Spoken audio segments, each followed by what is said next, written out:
Hello there. Well, let me check whether this is actually doing it on my own channel, on the Metanakoi channel.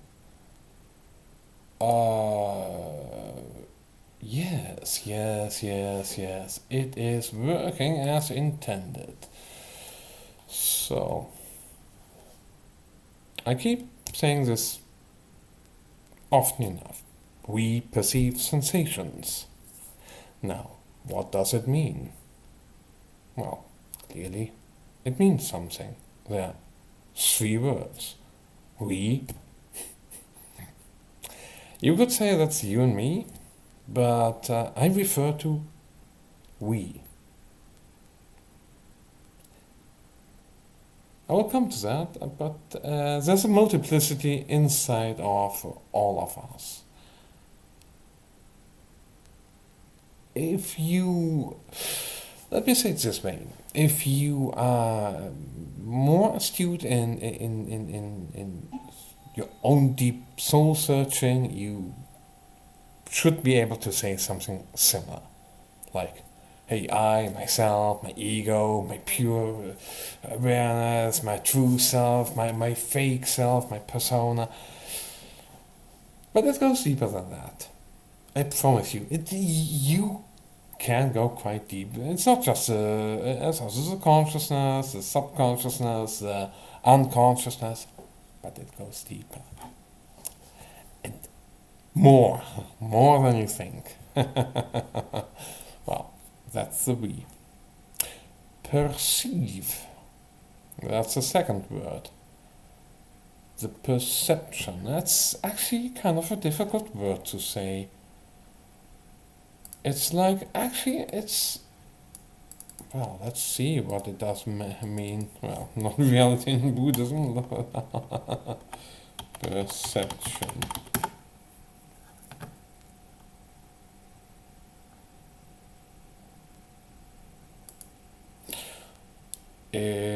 Gathering, receiving as organization, identification, and interpretation of sensory information. Yeah. As I define it, perception is the recognition of, the basic recognition of something. Organization, identification, and interpretation. Well, you could call it observation.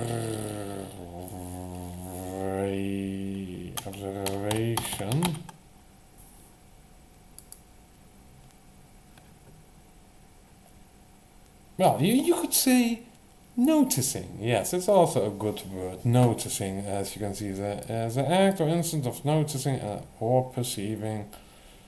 And yes, I really like to click on that by accident. And the acquisition of information, but it's the noticing, the perception is perceiving, noticing, observing, becoming cognizant of something. It's the problem is there's a lot of words that have very similar meanings, but difficult to really describe because all the different contexts, depending on who you're talking to, is different. But I should say, perception, to perceive something is to, actually really notice and observe something. While you observe something, you notice it. There's a kind of some notification there. Like, you perceive this now, I perceive this, you perceive this, and I actually perceive it in a different way as well. But no, that's the perception. To be aware of something. Noticing, being aware. You see, these words are kind of interchangeable and they do have certain meanings, but they're kind of a bit too vague, so yeah.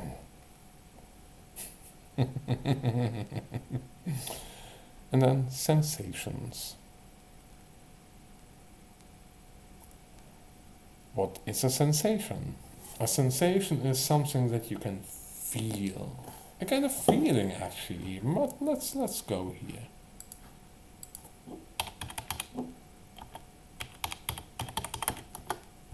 Sensation. The processing of the senses.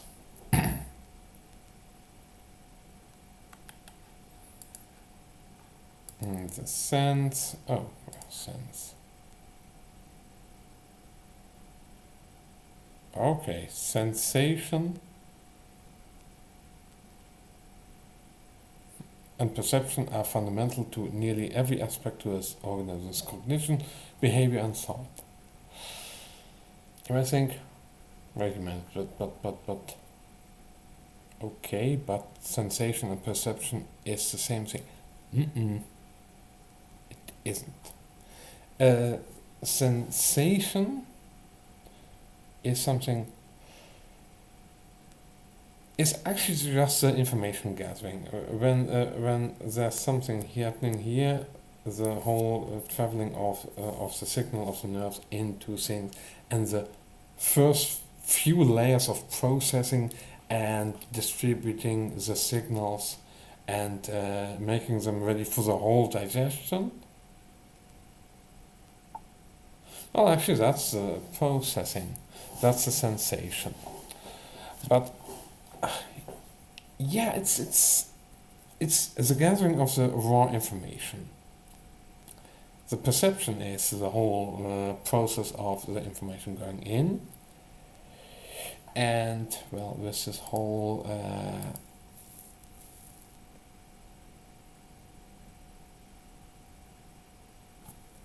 predictive processing. Neuroscience predictive coding, known as predictive processing, is a theory of brain function. Well, and this is based, what I'm talking about is based on some newer research. Predictive coding, precision.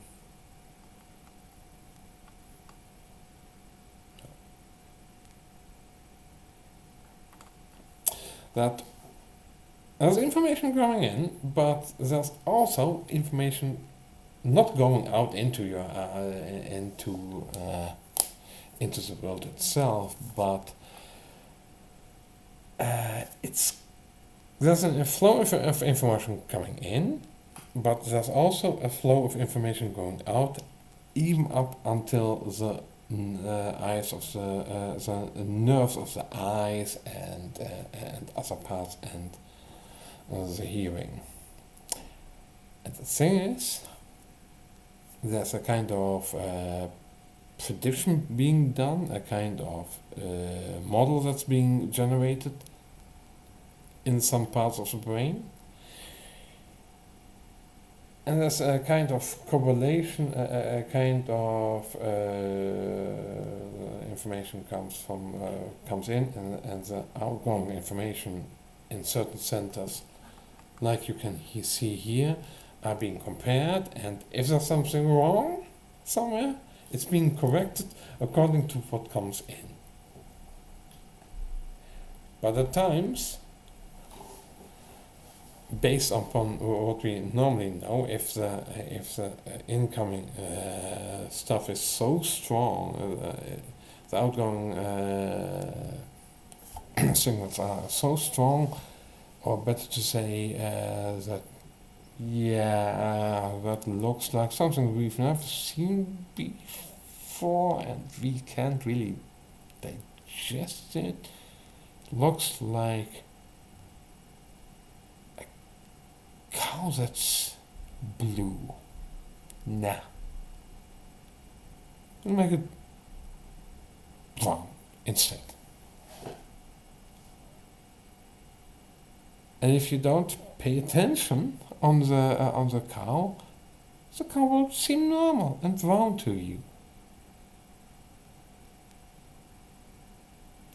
But if you look closely, long enough, the the cow will one time look blue, and you say, "What the hell? Why is a blue cow there?" And this predictive processing model actually explains why this happens. Now, I've gone quite deep here with regards to the sensory input and also the cognition, which is this whole predictive processing that's going on. But the thing is, how I interpreted before I got to this model was kind of simple. We have incoming information, it's being processed somewhere. The information incoming is the sensing. The processing is the perception. And I do the processing of the incoming information. And that first I thought it's just, it just happens. Because in one trip that I did on 1P-LSD, I came to the realization that, hey, we do one thing all the time. Apart from everything else. Let's go totally discard. Yeah. I don't know about things. I don't know about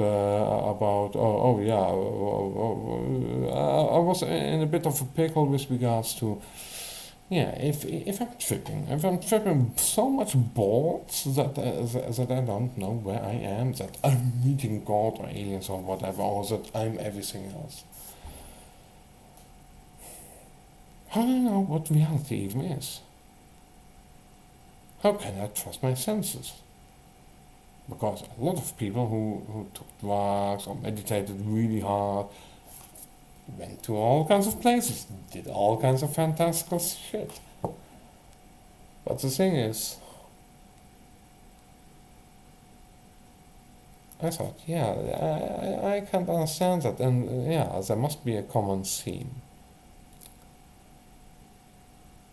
I don't know how it came onto me, but suddenly I had this flash of insight. I said, oh,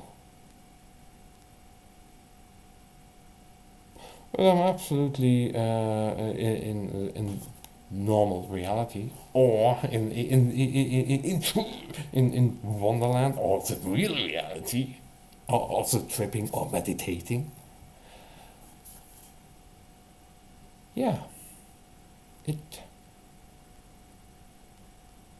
I do keep observing things. I see something, I hear something, I feel something, I have emotions, I think things, I feel warmth, whatever.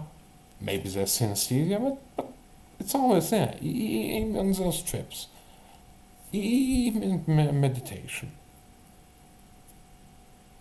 As far as I am still conscious. So I thought, actually, I observe. I observe. That was my first part. I thought, weird. I don't know whenever I came up with the we perceive sensations. That was later, maybe a few weeks later, I don't know. And also three other maxims that I have. Oh.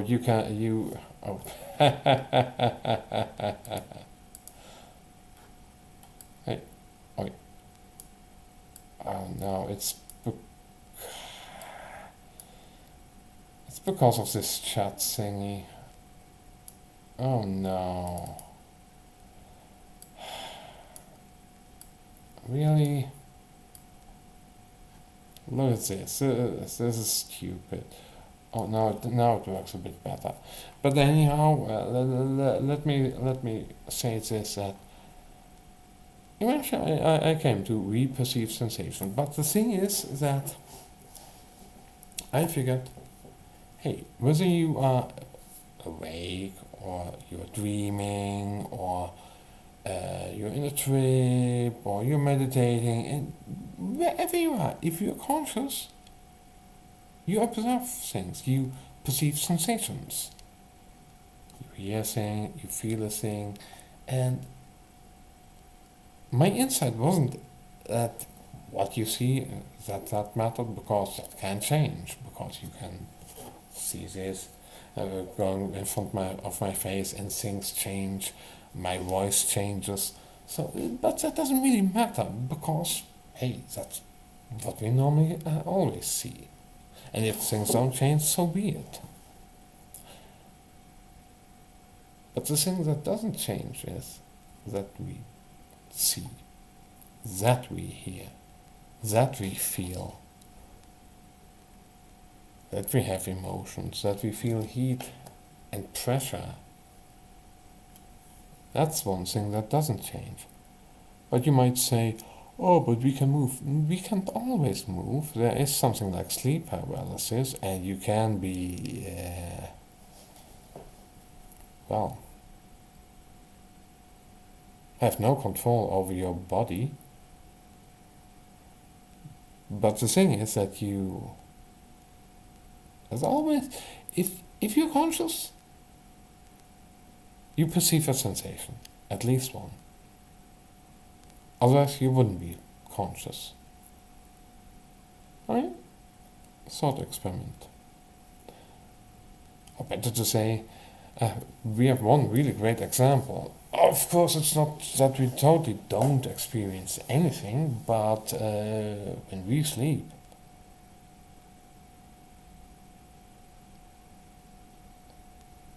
most of us don't perceive any sensations that we remember while we're sleeping.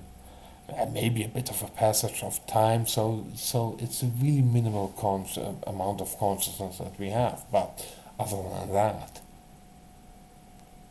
And dreams, of course, but apart from dreams, nothing. Comas. A lot of people had comas and had no perception of time. They were not there. There was still input, but the sensations weren't perceived to form a self.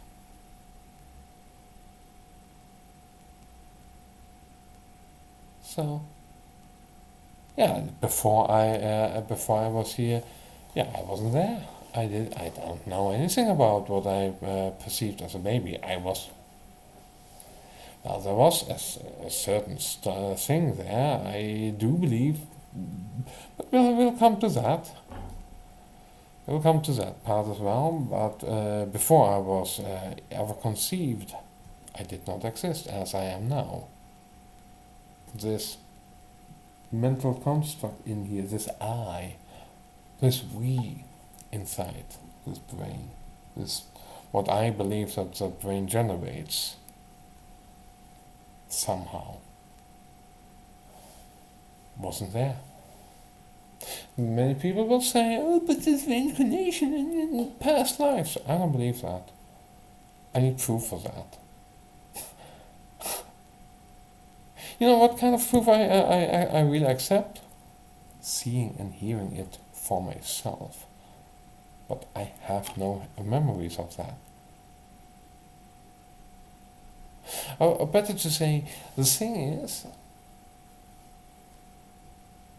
I have no memory of the perception of actually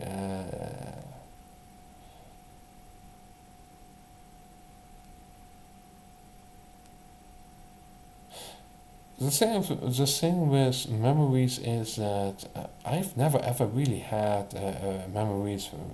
At least I can't really remember that I ever had false memories of certain.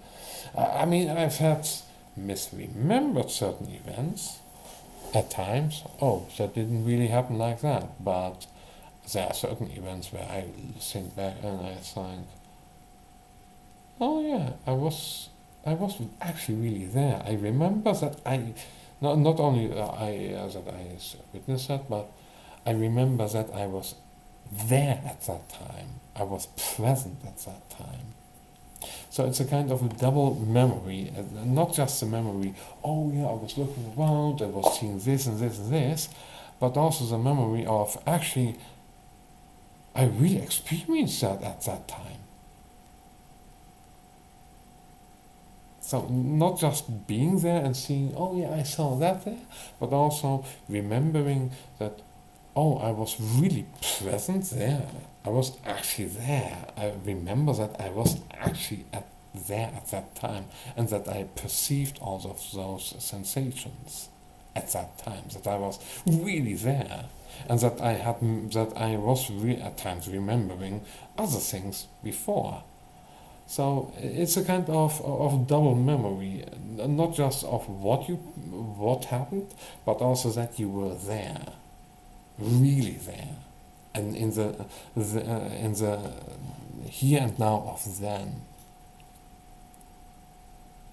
If you know what I mean, that like I'm here right now, here right now, I can if I remember that I did this live stream, but also I will remember that I was here, right now.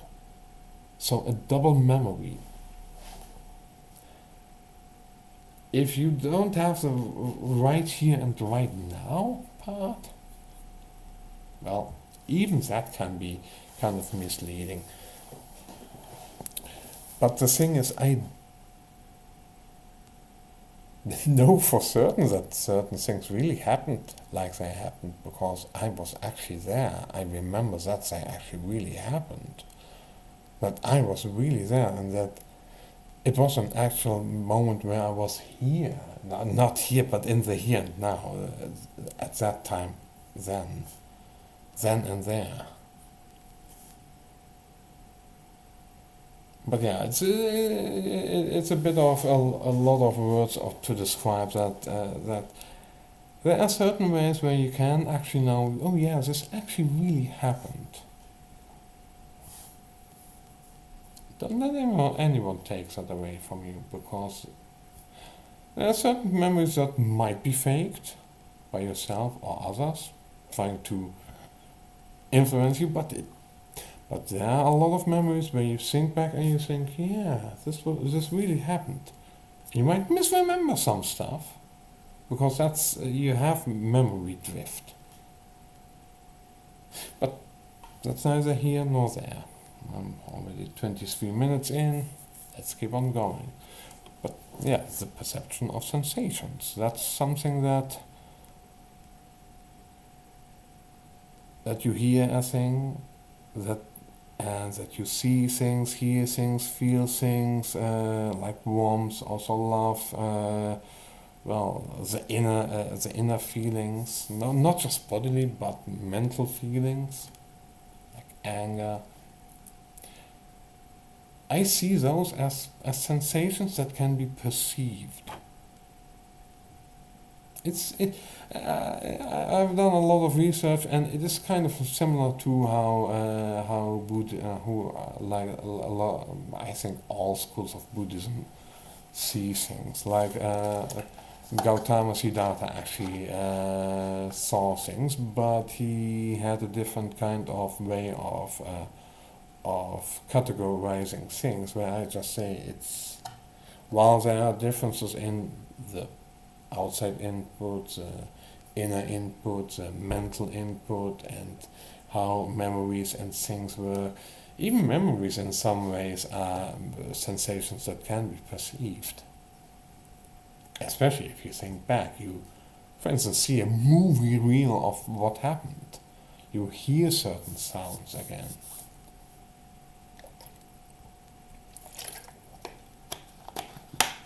I mean, for instance, speech is also a sound. And if you think and you have an inner voice, an inner monologue voice, it's actually kind of similar to remembering the voice of someone you you really care about your lover, a friend, or whatever, a parent.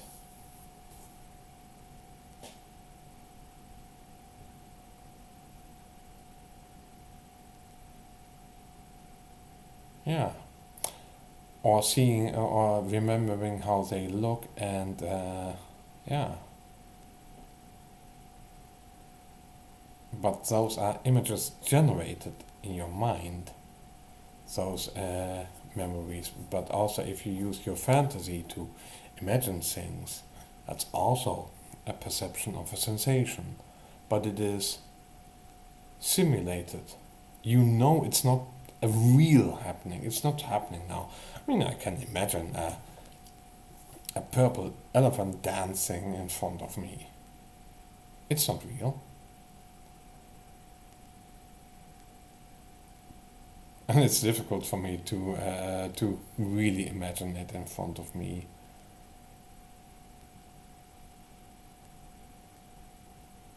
But it can be done, or a green cube. Even then, but even there, I have difficulties getting it to really a cube and green, or maybe even white. But the thing is that you know the difference between what comes in and you cannot control, versus what you remember and what you can control to some extent. It's kind of weird. But yeah, it's not about what you can perceive as sensation, but that you perceive sensations, that you hear something. That is something that is actually constant between all consciousness, states of consciousness. And here we go a bit deeper. The thing is that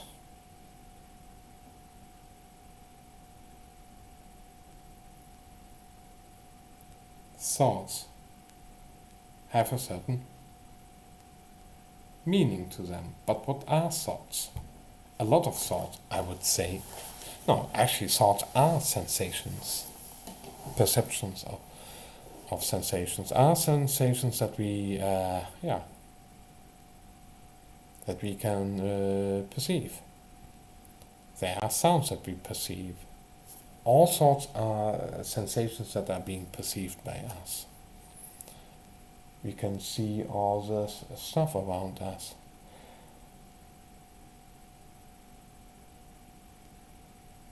And the weird thing is that, yeah, I'd like to go to the more the one that's actually a bit better.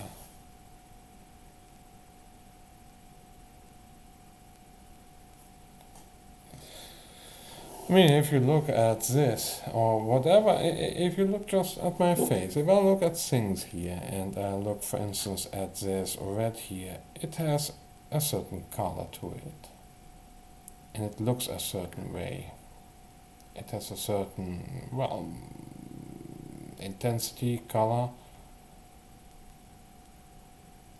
and it has a certain, I would say, feeling to it. I mean, the dark gray around it also has a certain color and intensity to it, also a certain feeling to it. The white of the mouse has a certain color and intensity of light to it, and also has a certain feeling to it. And you might think, what do you mean with feeling? I would say, take a bit of time and look at things. Especially I would say, yeah, you can look at, for instance, a phone or whatever, and you have certain feelings evoked because it's a phone. Or you look at my face and you have certain feelings evoked in how I look, how I sound. Thing is, you can have that with even simpler shapes, even just with colors. I see that with color. I feel that with color. I hear that with sound. I mean, if I hear something, some nice music, oh yeah, I feel that. I feel No, no, I mean,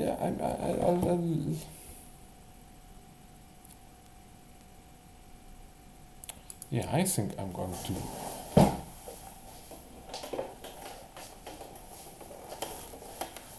put on Vital and oh no.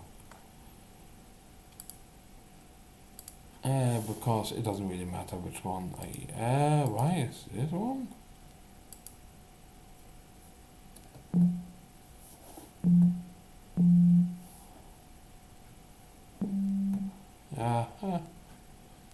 To make this a bit less loud. You have a certain sound.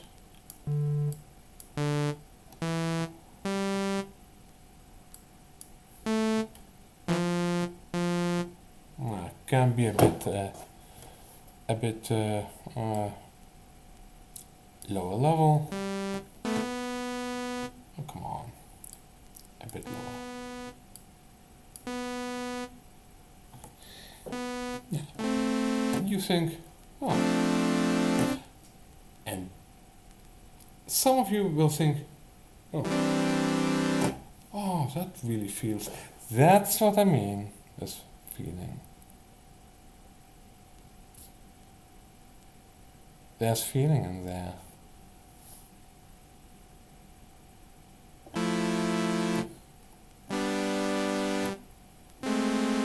That doesn't feel good.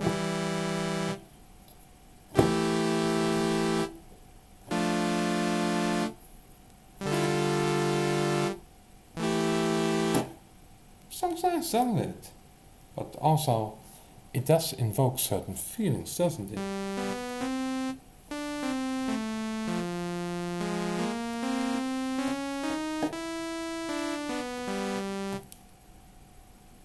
That's what I mean.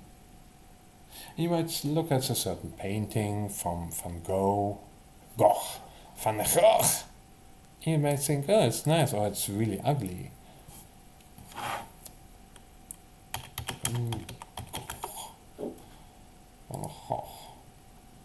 Maybe this one is really quite nice to look at. It has a certain feel to it, for me.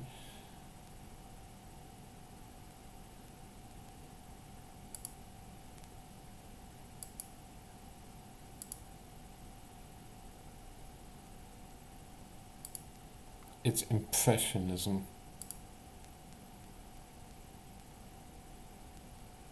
I mean, if I look at that face, yes, I see the face of of Van Gogh, but I can also zoom in on each of the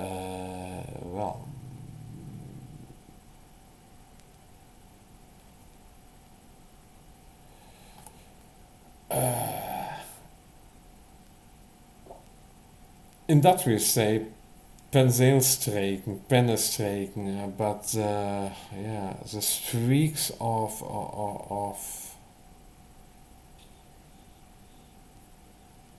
paint that he used, the streaks of paint themselves, and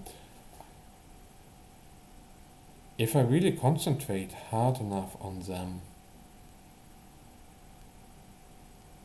they don't only look different, they feel different to me.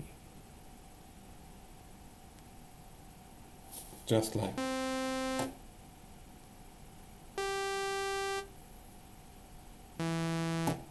simple, single tones. You might say, oh, could that be? I would say there's a whole lot of world of what you would call concentration on that, or meditation, trying to become aware of that you can dive deep into. And yes, that's also we perceive sensations, because we perceive sensations is about getting to know. It's also about meditation and concentration, about hyper concentration on sound, your feeling, your inner feelings, and getting to know them. But now you see, even these small stripes of paint feel like a certain way to me. And just different. The whole feels something like me. And of course, there's a pattern recognition of a face, a sky, stars, lights, the sunset, people doing some stuff, and well, my hand, etc. That's also something that's important to understand. That's also part of it, but it's more larger scale. This is an automatic function inside of your brain, but also, yeah, just looking at colors and seeing and feeling that's different. The feeling of it is different enough. And that was actually something, an amazing discovery. I mean, I already had that discovery in the past, but I never really thought things through. I thought, okay, it feels different. Okay, so be it. But if I look at my own, if I go here and I look at my at this stuff here, yeah, the light stuff really feels different than the darker stuff. It really feels different for me. And well, I have learned to digest things in a normal way, like people normally do, like, oh, there's a face and an eye and this and that. But I've also learned, because I have autism, it's easier for me to deconstruct everything into just areas of light and with different light and color, and not see it as objects, but just, I'm not going to say see it as it is, but see it as I perceive, there's a more raw perception of the sensations, to perceive the perception more raw, to experience the perception much more raw, and just see, oh yeah, that's that green there. It does feel in a particular way, different than this other green, and this orange, and this red, and that all of this feels differently, and also the context and where it sits makes it feel different as well. And that there are so many parts, so many little, I would say, little dots of what there is, and that, yeah, what is here is not directly connected to what is there. And if I stare at this here, the first camera representation here, and then I move my mouse there, I don't really see it. I see it, but I feel it in a bit different way, but I can't concentrate on it and follow it while I'm still transfixed on my own eyes, my face, and I can go wherever. I see so many things at once, but this and this is not directly connected. There's a pathway between them, there's a distance. They are not the same.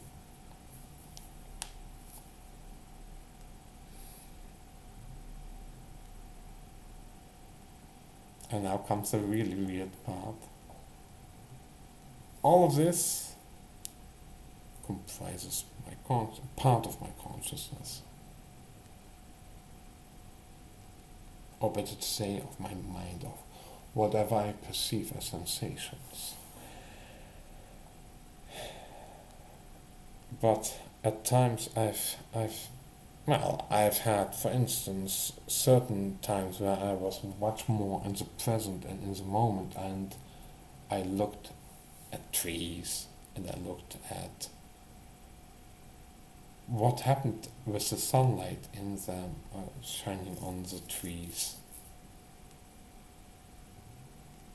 I've done that many years in the past, 10, 20, looked at reflections, and was so transfixed because it was so beautiful, so overwhelmingly beautiful.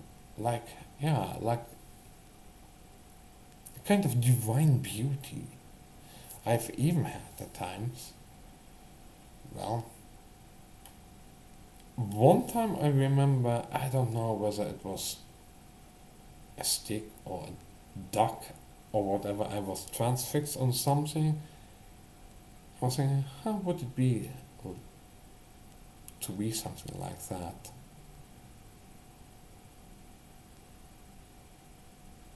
And for a brief time, it felt for me like, yeah, I am that. I am that duck.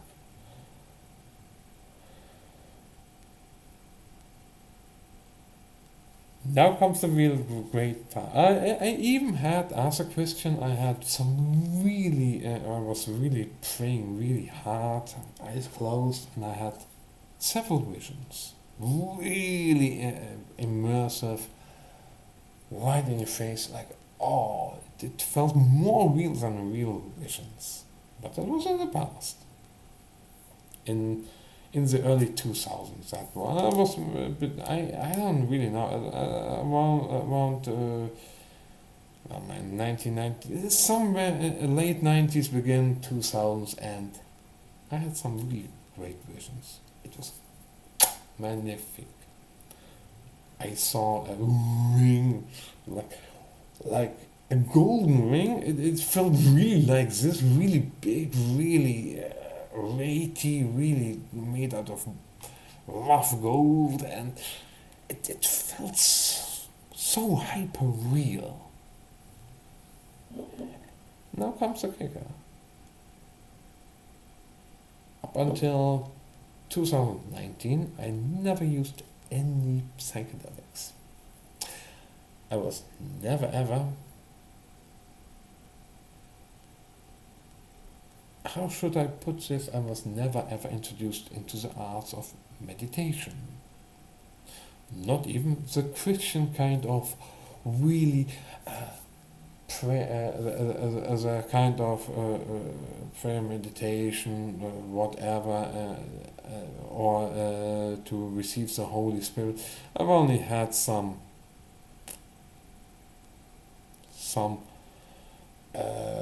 surface level stuff, and that was it. At least from the Christian side, when I was still a Christian.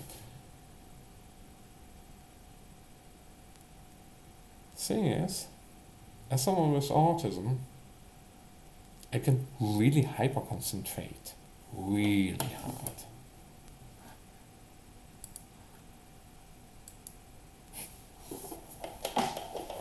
I'm gonna put this back.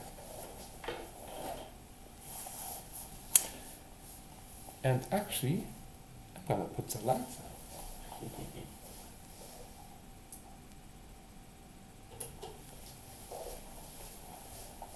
So, I hope you can still see my face a bit. Anywho, so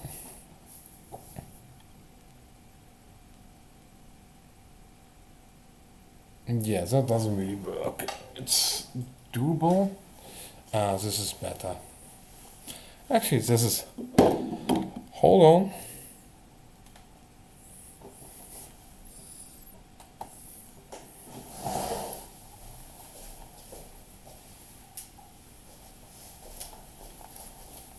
So I'm back. Oh no.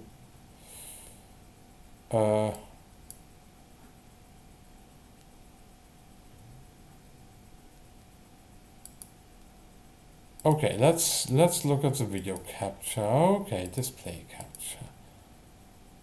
Oh, I blocked the display capture. Because yeah.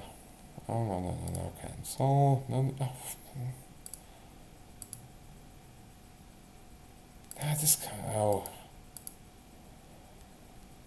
Properties.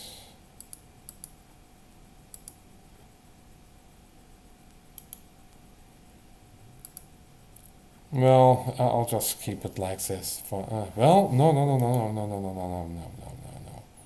Copy, paste.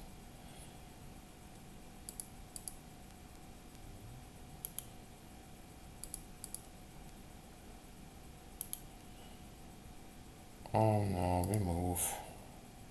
Yes. I'm going to make a new one. This sucks. And we're back. It's all right. I mean, there you see. Yeah,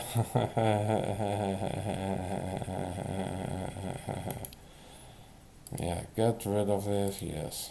Okay, I shouldn't switch. I shouldn't put out a monitor if I want to keep everything working. But so yeah, I was I was actually a noob in any kind of thing of doing meditation, or not even Christian meditation stuffs. Not even being. No one really. No one really was my big mentor in that. Only thing I knew is, hey, let's concentrate really hard and pray to God. Close my eyes, pray to God. And you know what? That was damn fucking enough to to make me have some, I would say, a bit comparable to closed-eyed,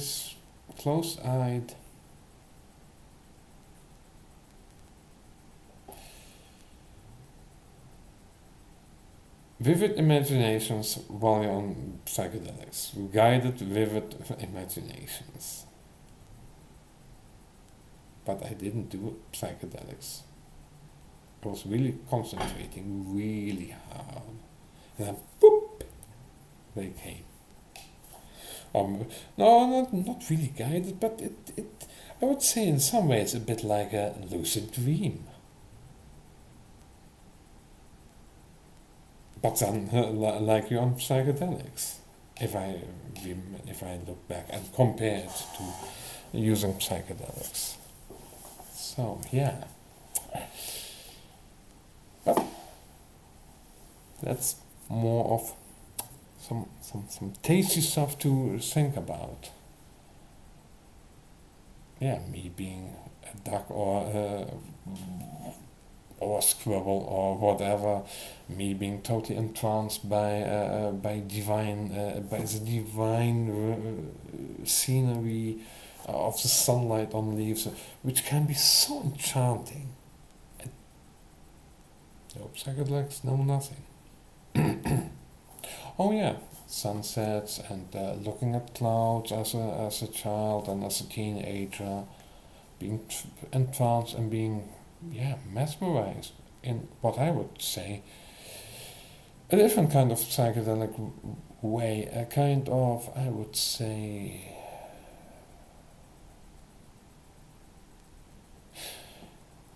in some ways, it's the visual equivalent of chill wave slash synth wave. That's how I best can describe it. So I would say it is a really nice kind of deep psychedelic experience, I would say. A really kind of golden glow, a kind of really enjoyable.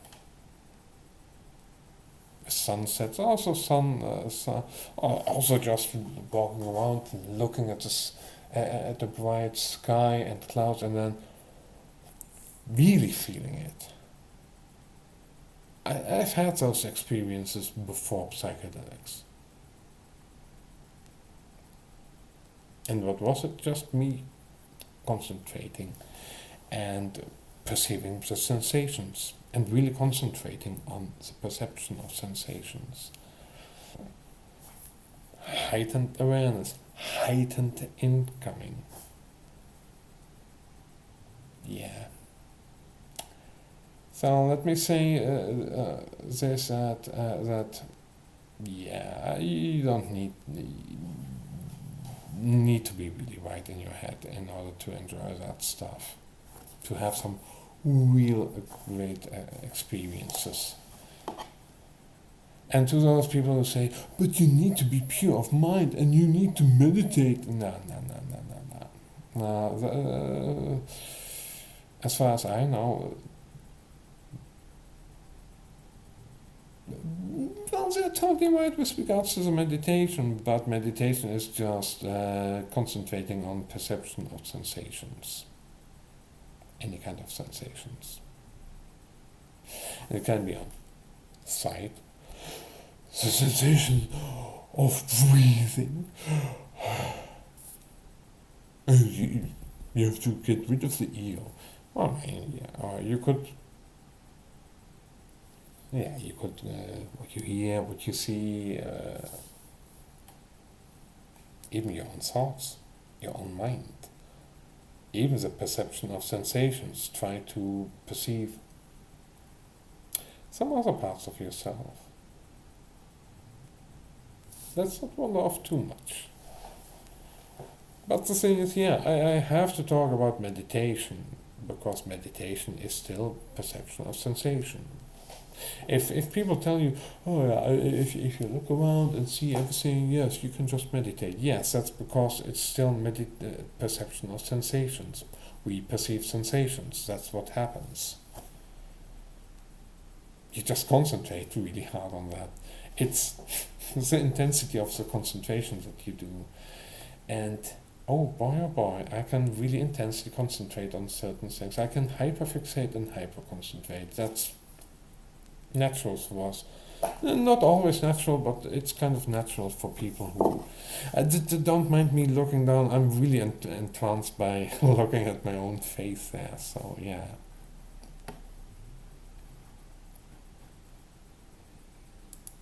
And now, yeah, but yeah, that's the thing. We have all these perception of sensations that come in, and most people just don't understand that. One of the things, oh yeah, that was one of the things that I also considered, that I thought, oh yeah, that's something that most people just don't ever really, that most people don't really ever see, that there's this perception of sensations, that you just keep on perceiving sensations, that if there's one constant when you are conscious and awake and know it, it's a perception of sensations. It's so ubiquitous that you don't see it. Only in the past few weeks and also a bit months, I figured out, oh yeah, actually,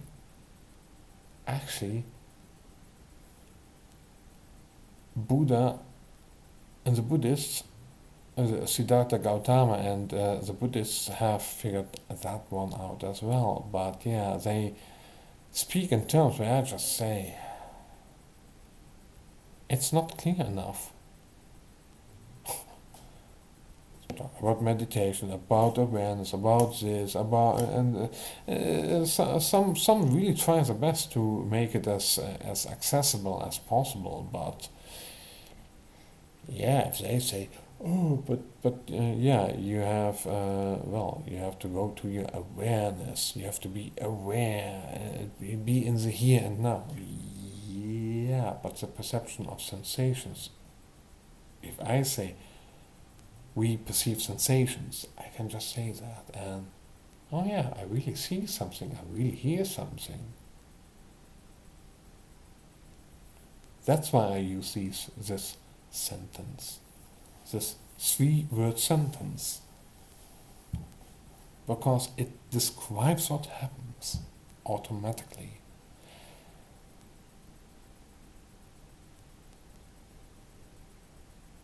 But now you've seen some of the outline. Now I go to the true core.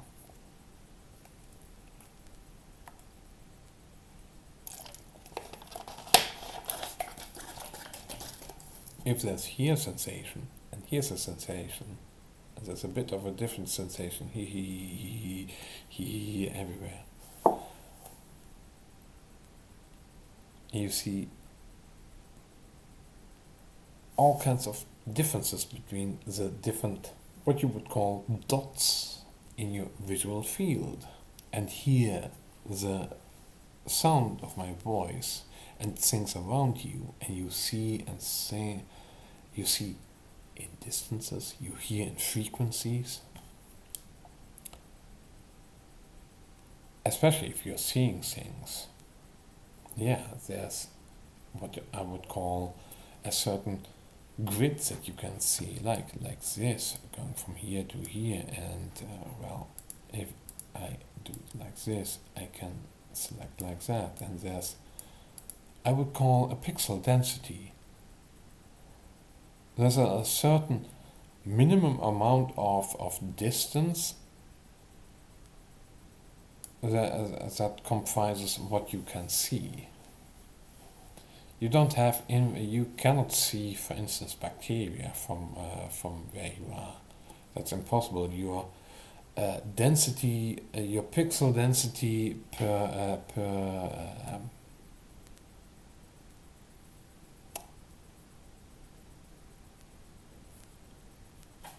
not the angle, but as a square angle is has a certain value. You don't have more pixels per square angle, yeah, than you have, just like with a camera. But those have pixel densities for a whole screen. But yeah, this what you see is a kind of mental inner representation of what you see. And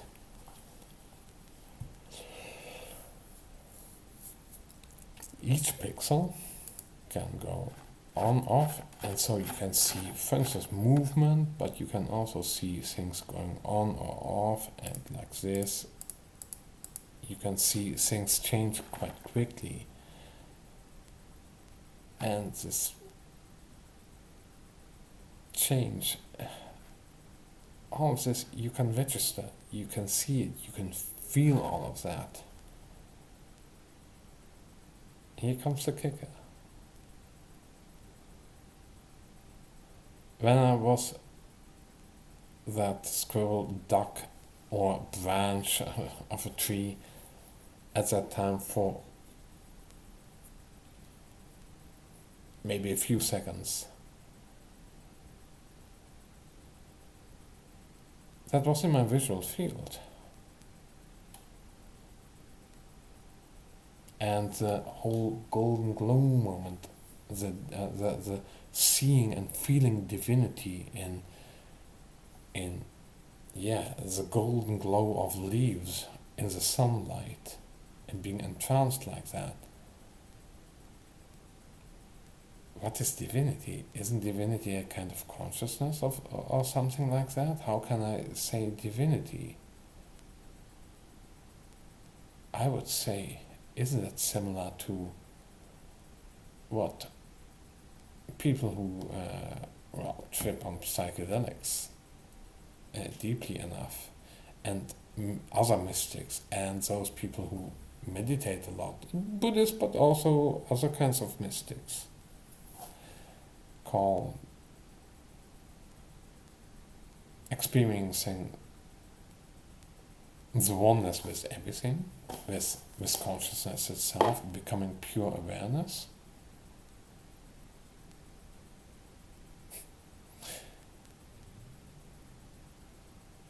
Yeah.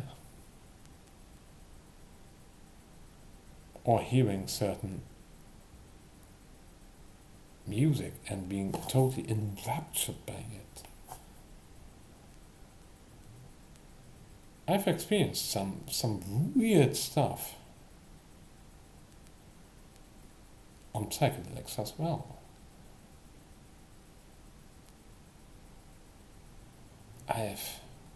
Well, if you look at some of my live from the trip reports, I looked at the mirror and I saw the eye of horse by overlapping the eyes in the mirror. The eye in the middle became the eye of horse, the eye of providence. So yeah. But also, yeah, me looking in the mirror as well, and then feeling like I was looping with my consciousness into my own eyes. Then trying it with the smartphone and doing it, but then I thought, I can do it with the smartphone. Oh, nice! And then I realized, but you know what? There's a delay. How can that be? And then I remembered, I'm looping it through my smartphone, but I'm not really looping through my eyes. No, I'm looping through my visual field itself, or at least some part. And then I remembered, a previous time I was laying on the ground, I was looking up, and I was concentrating so hard while I was tripping hard enough that I looped into the ceiling over and over again with my consciousness. So, weird. How can that be? And at other times I just tried, okay, I'll try this again in other trips. And I looked outside. At one time I took so much that I really felt connected to everything. Like I was everything. Also from a live trip report. I was really. No, I'm not tripping now. Of course, I'll say that whatever I'm now experiencing to some extent with regards to my visual field currently is to some extent due to HPPD, but it's also because I'm so concentrated at times. So, but getting back, that in one of my trip reports where I had 4 tabs that I used, I was totally connected with all that I saw. I was manic, tripping my balls off, and I felt connected to my consciousness, my visual consciousness. And only afterwards, after a few times that I did things like that, I really came to the realization, yes, that is a visual consciousness. And I'm in contact with it. But I didn't really understand what it really meant. But slowly through the months, I started in other trips. I really I started to understand that the visual consciousness actually is real consciousness.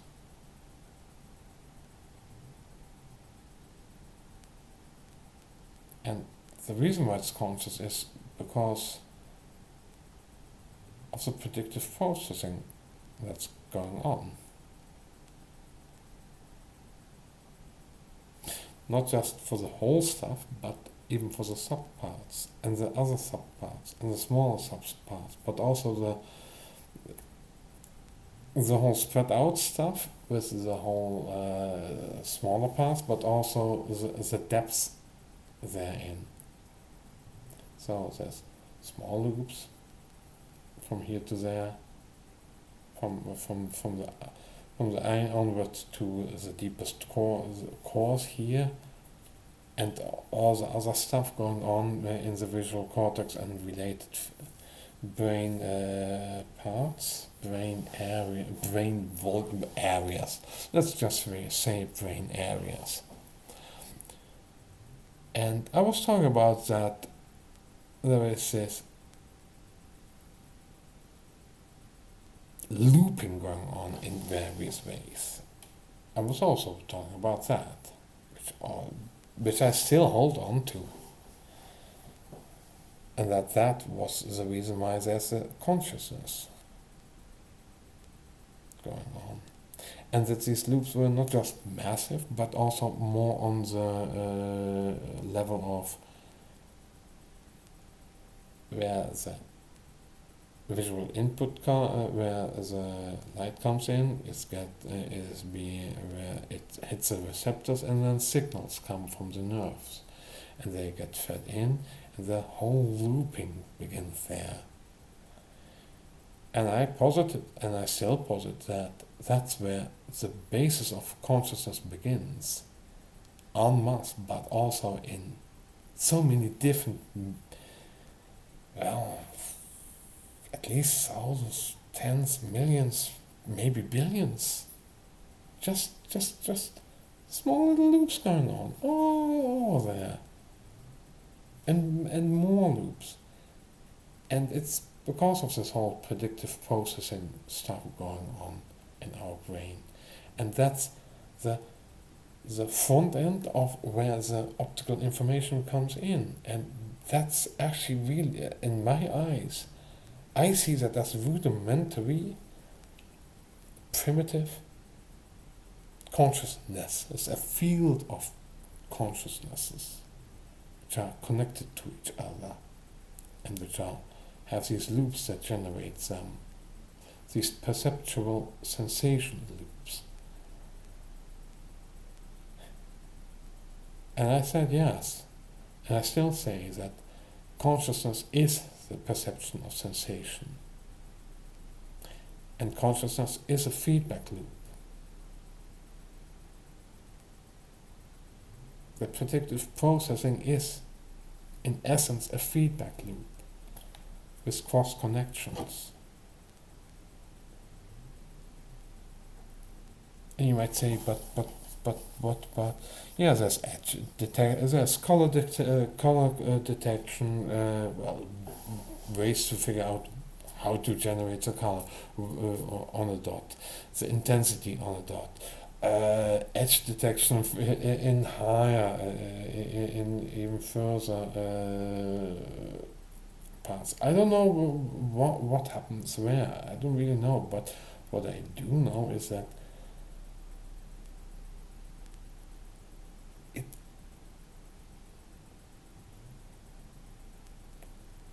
it's just like an inner screen. It's just like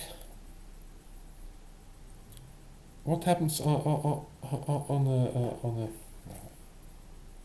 It's too bright. What happens on a phone screen?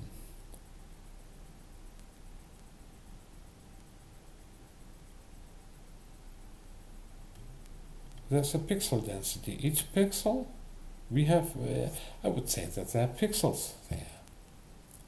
And each pixel is what I would call, I called it the quantum of consciousness, qualia. I still hold to those terms as well, but I have a new one, a better one, a cell, a consciousness cell.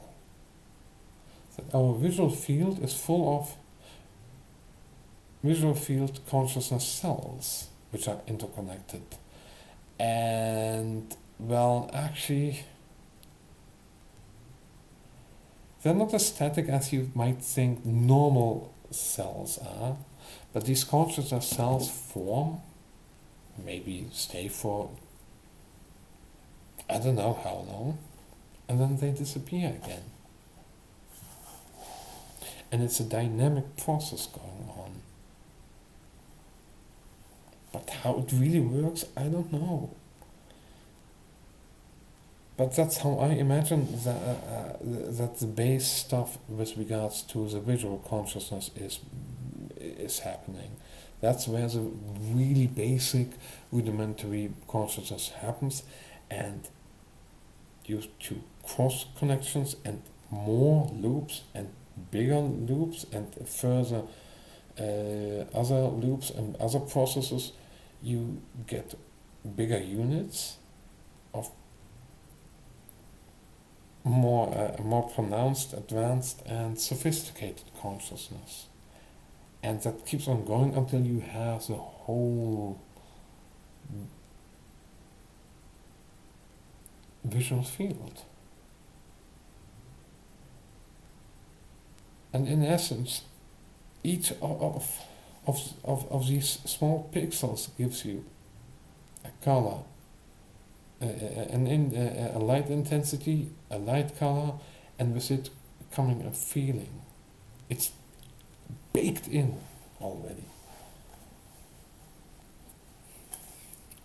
Or maybe it's just the light intensity and color, and the feeling is interpreted somewhere else. I don't know.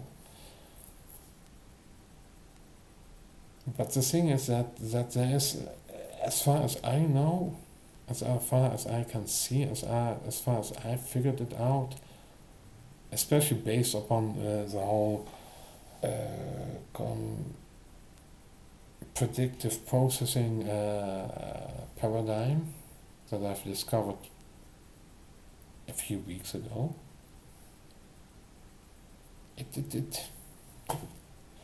What I've discovered on my own was confirmed with that. What I figured out for myself, what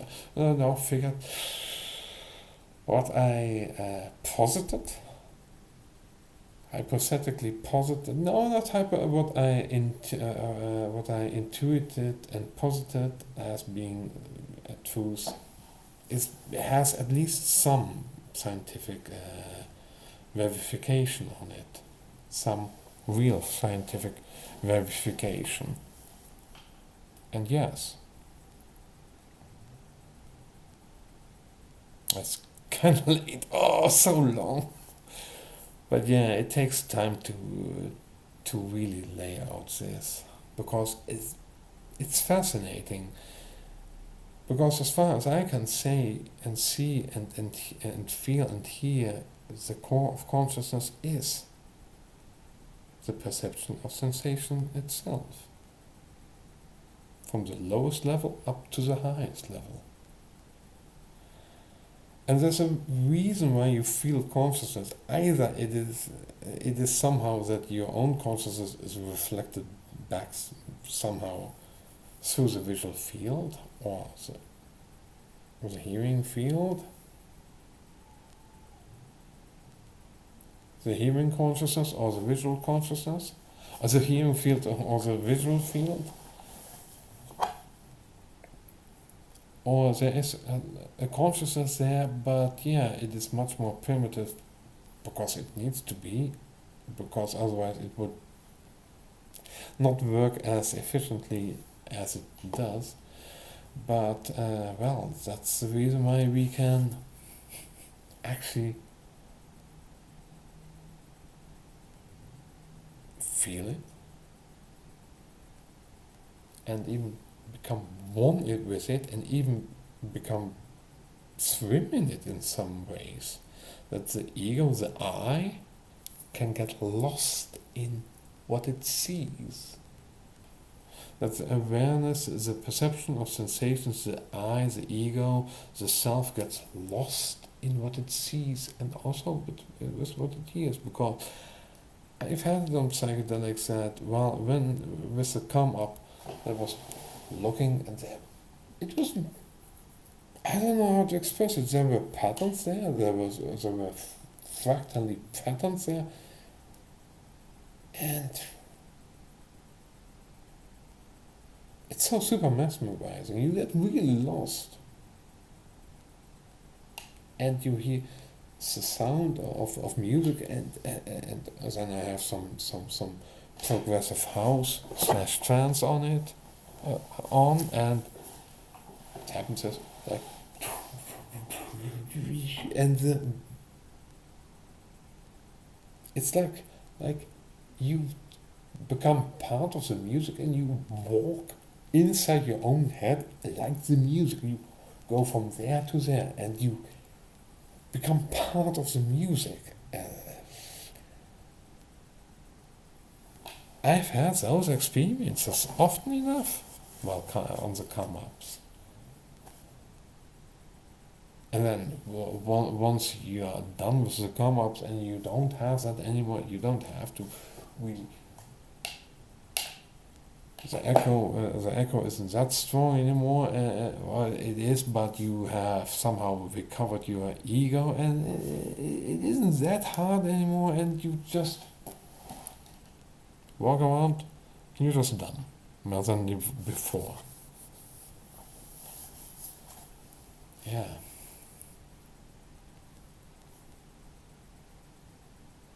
But how do I know about the loops? Well, of course, anyone who can think can figure that out.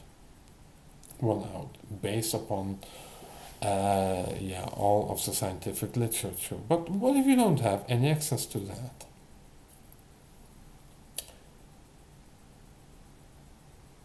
I would say psychedelics are a great tool to, yeah, to to understand some of that, or really hard meditation. But with regards to psychedelics, yeah, if you take well, LSD, one PLC then, and you get your visuals and you get your fractals. It's a fractals. You might say, oh, what do you mean fractals? Yeah, like I said in some of my life from the trip, you get fractals, which are self-similar visual. In this case, self-similar visual patterns. You get those because there's somewhere some recursions, some loop, recursive loops happening in your visual field somewhere here. It must be like that. Otherwise, you wouldn't see fractals. Yeah, the Mandelbrot, yeah, is also a recursive, reiterated, looped pattern. But yeah, for our site, what's happening here is, yeah, to some extent, feedback loops. And that's why you get the recursion and the reiteration. And that's why you get the same patterning. Which also gives credence, which is why I got to the whole concept of, yeah, it must be like that. And that consciousness itself must be not like at one time, oh, it switches on and then it's off. Nope, that, I mean, there's too much that you can witness, that you can be aware of, that you can perceive as sensations in many ways. There's so much that you can see, that you can see for yourself, and you can say, nah, it ain't like on or off. Of course, there's on and off, but there's also, with regards to being on, there's different levels, of course. At times.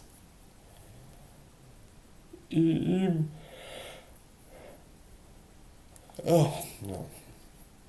The thing is that if you're awake, if you're, well, you have gradations of how conscious you are. At times you're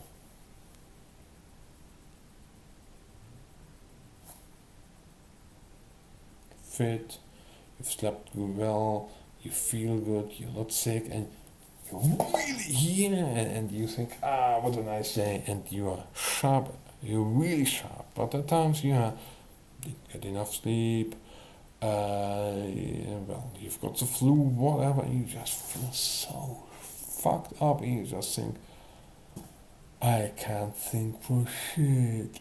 And you feel really lethargic and really dumb. Well, and you feel diminished in your capabilities and in how conscious you are. Yes, That's what I would call a lower amount of consciousness, a lower level of consciousness, even. That couldn't. Yeah, that's true. You know it for yourself. I mean, at times you can be really groggy. I mean, look at psychedelics. Look at the use of alcohol. People can really drink themselves into a near stupor and become. What are you doing? I mean, I've experienced alcohol myself. I know how it works, and I'll say this: I get a bit. I don't know about other people, but I know that I get dumber on psychedelics, at least on PLSD, and even shrooms. I could, at least I don't know about shrooms, but I do know about the one PLSD, and whoa, I get dumber. It's a really great experience, but I get dumber. But yeah, the biggest thing about we perceived sensations is that the we is all the myriad of little consciousnesses that comprise who we actually are. And now we go just to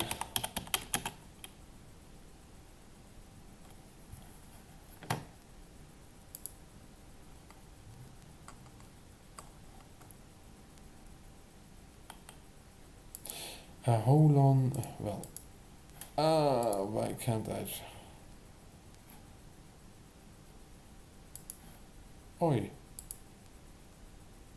Oh, hold on.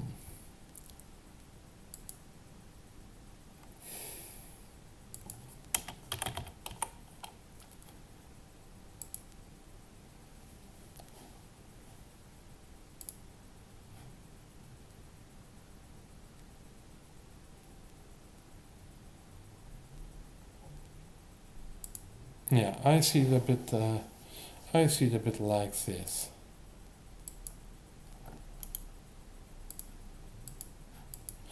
That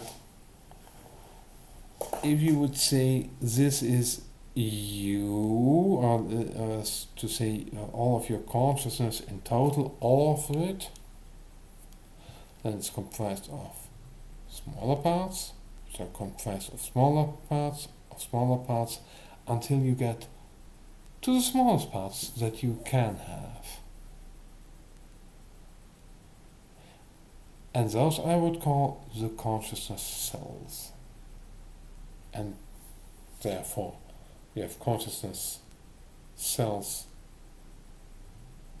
of seeing, of hearing, of feeling touch, for instance, feeling pain, feeling emotions, and all kinds of feelings. To some extent, doing stuff with memory, even, well, the brain is so flexible, the whole stuff is so flexible that to some extent you can even feel your own mental activity.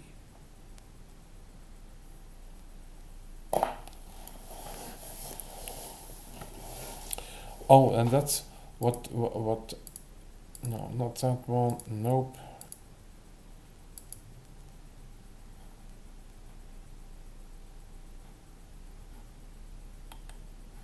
I mean, here's some good stuff about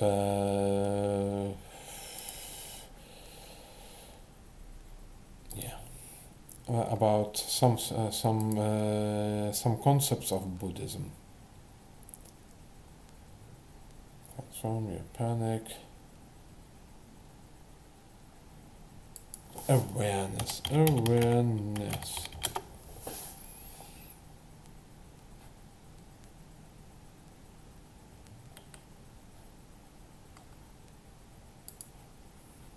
Oh, that was wrong.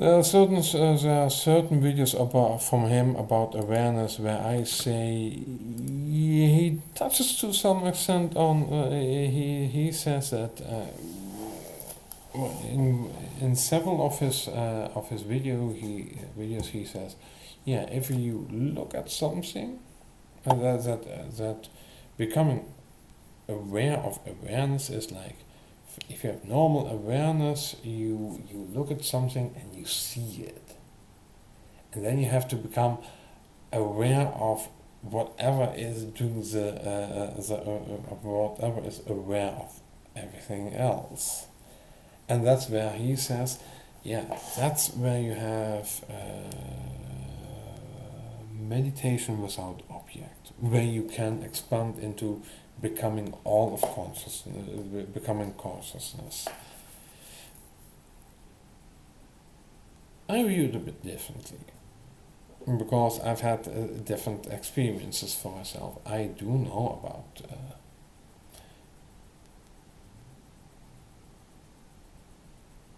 this kind of pressure that I feel. Maybe it's just a pressure that I feel. I would say it's a kind of mental pressure where if I look at something and here,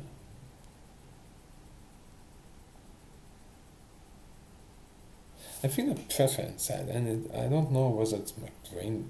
I'm feeling a brain pressure somehow.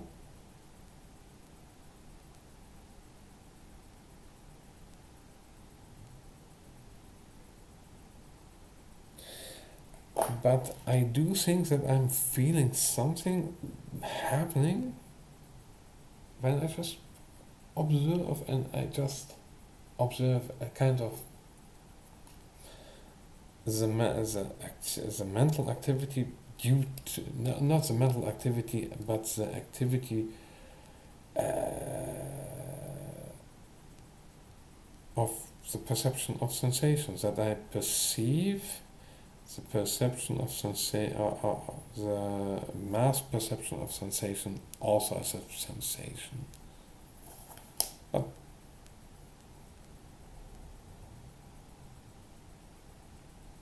that's kind of funny, isn't it?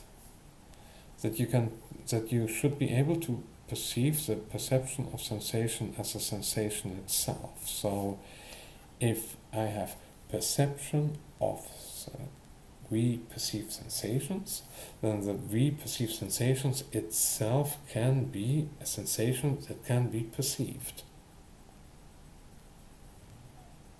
And tada, we have awareness. We have meditation without object, as Buddhists would call it, and the pure awareness that people say.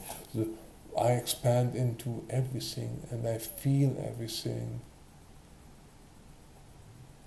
and it feels me back.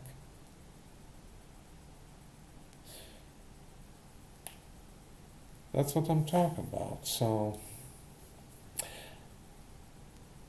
yeah.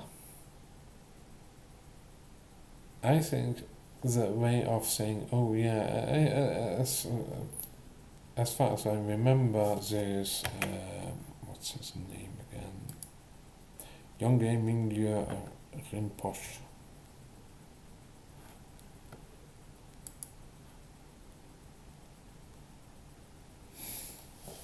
He's right in once, I will say he's right. That's another thought, but first is the first one first. He likes it like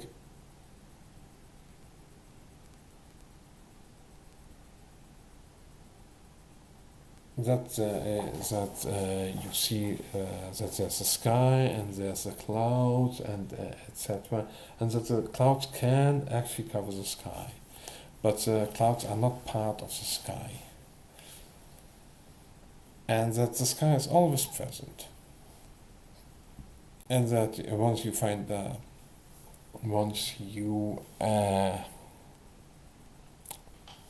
not figure it out, of course you figure it out, but that you can realize it and say, oh yeah, I'm still the sky, and that's how you attain actual enlightenment, meditative enlightenment.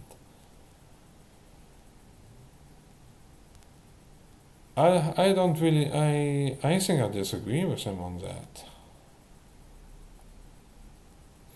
But where I do agree with him is with the methods that he is using. For instance, the first one is the whole concentrating on the breath and staying with the breath.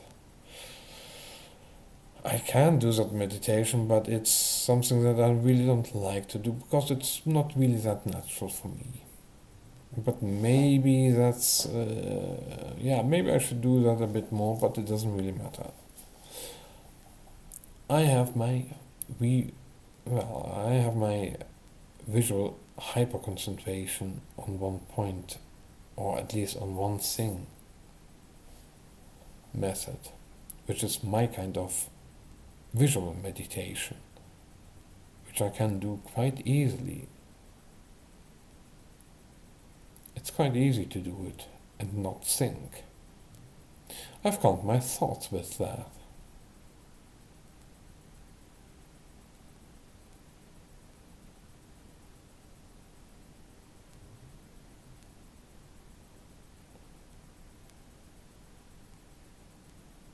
And I would advise people to use whatever kind of meditation works best for them. Because it's not about what you concentrate on, but that you concentrate on something. Like concentrating on a certain perception of sensation is actually reinforcing that perception of sensation more and more and more. So it drives everything away. They call that single pointedness in Buddhism. It's just hyperconcentration on something. You stare at something and do something. You direct on the breathing. Or maybe you name all the stuff, the feelings, and you scan your body. That's also a meditation. Yeah. And what I forgot his name. What Yongey, I'll call him Yongey, also says is that, yeah, then you can utilize, for instance, if you first you do the whole stuff with breath, then you can even take anything else, whatever sensation that you perceive, to meditate with, to concentrate on, and have your fun with, meditative fun with. And then it was a TED talk that he did, and then once you do that, once you've mastered that, you can do anything, and you can just yeah, on pain or on whatever, and you can go into bliss. And I think that's actually doable if you are trained enough. But do I think all of this is actually, well, that really the best thing to do with your life? I don't know.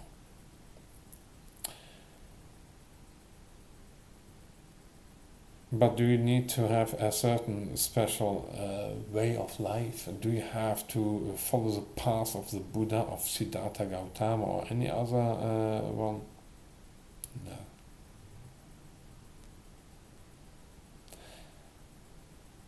The only reason why you should act better as a person is because it helps yourself and the rest of humanity.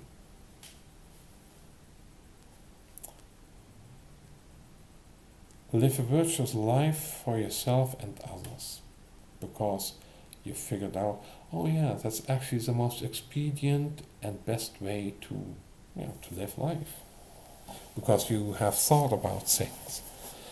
But you don't need you don't need that stuff. The whole meditation and gaining new ways to do stuff. Nah, it's not dependent on being a pious or holy person. Nope. I still have anger issues, and I have reached certain heights which many people. I have certain capabilities while tripping on one PLSD. I think. No, no, no, no, no. I mean, I can get myself back under some certain extreme while I'm ego dissolving. And I've come to the conclusion, no, no, we don't need to get rid of the ego. No need to. It's more like, in most cases, in all, I would say, in most cases, our ego is sick, and not just our ego, also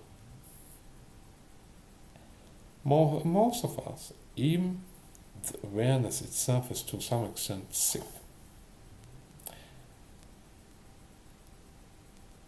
It shows because there are certain things that happen among psychedelic communities, spiritual communities, and the more Eastern esoteric religions, among which are a bit, Buddhism is a bit esoteric, but not totally. It's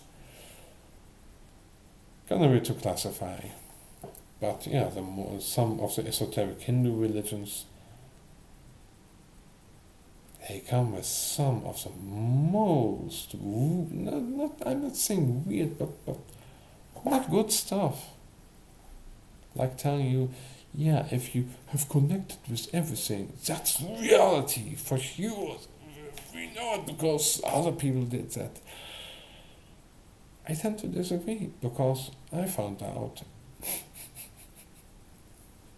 that if I connect to my visual field, it's just my visual field. It's somewhere in here. And others may say, blasphemy! Yeah, that reaction already shows enough. If you say, but you're totally not right, and it's like that's a problem already. It means that this whole connecting to the universe and to God and being everything is so important to you that you've built your ego, or that you've rebuilt your ego around it. You've lost your ego, no, it's dissolved and it came back. Like the T-1000. In a new form. Instead of some kind of a man, instead of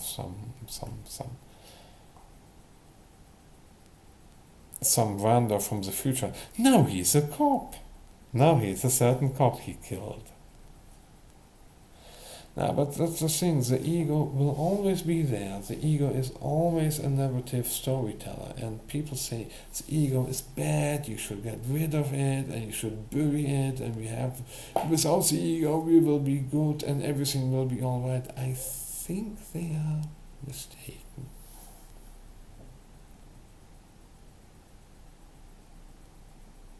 I think they are really mistaken. And I'm not one to say, oh yeah, but this and this.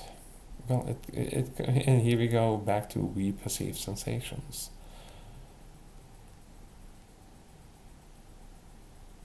Thing is, and this is something that I've only realized in the past few days, that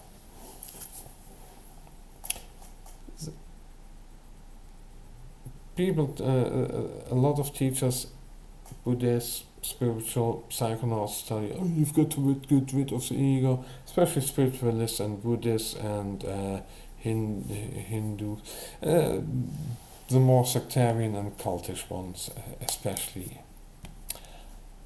And you have to stop thinking, because your thoughts come up. Yes. What about deliberate thinking? Oh, yeah. But isn't thinking something that's done in mostly thoughts, feelings, whatever? Somehow you get something and you understand something. But that understanding can at times come just without words, without spoken words, but you do understand certain concepts and you can explain them. So something happened on a level that you cannot directly perceive, but which was actually somehow being processed by the subconscious consciousness, maybe the other consciousness, the one which is the here and now consciousness, the awareness consciousness, the pure awareness consciousness. But let's go back to what I'm talking about. These teachers, they want you to just shut up the inner voice, the inner thinking, the inner images. I also will mention Alan Watts, but have you? And they talk a lot about stop the thinking, and you don't need the words in the ego. What are these people doing while they're talking about that?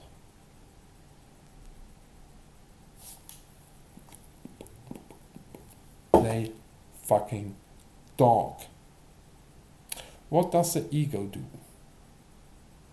Somehow it talks through pictures, sounds, or more subconscious ways of communicating with you.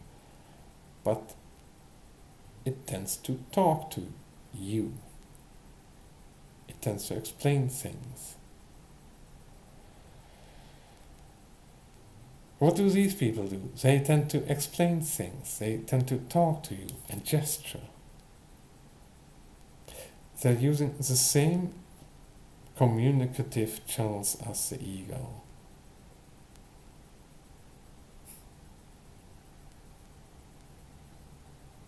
They let the ego do the talking literally to their audience.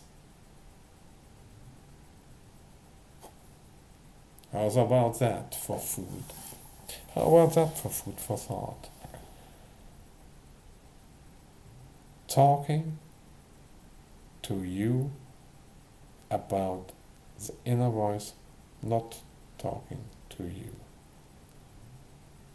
But it seems that is their inner voice being externalized towards you. How curious. Their ego is on full display while they talk about that. But it has a certain different kind of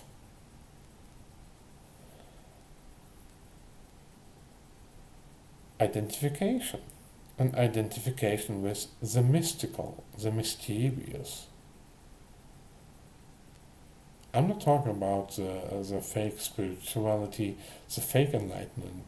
I mean, these people who tell you stuff, oh, we have to do this and this and this to get enlightenment, or this is the way, and this is, and all I hear and see is ego externalized. They have never get rid. Those people never will get rid of ego.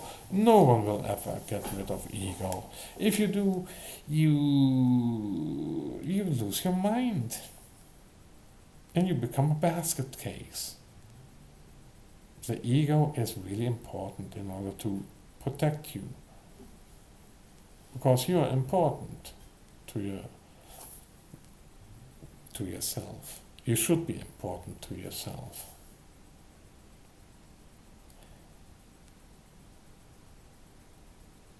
And with that, I'm actually showing you a correct use of the ego in order to free yourself from the influence of bullshitters. Even if they have the most sincere, truly, and they are actually good natured, they can still give you some bullshit. Even if they mean good, even if some of the stuff, even if they are successful in the methods that they employ, some of the message might be totally wrong and bad for you. Now, you might say, but what about you and your message? Yeah, scrutinize it. Do so. I welcome it.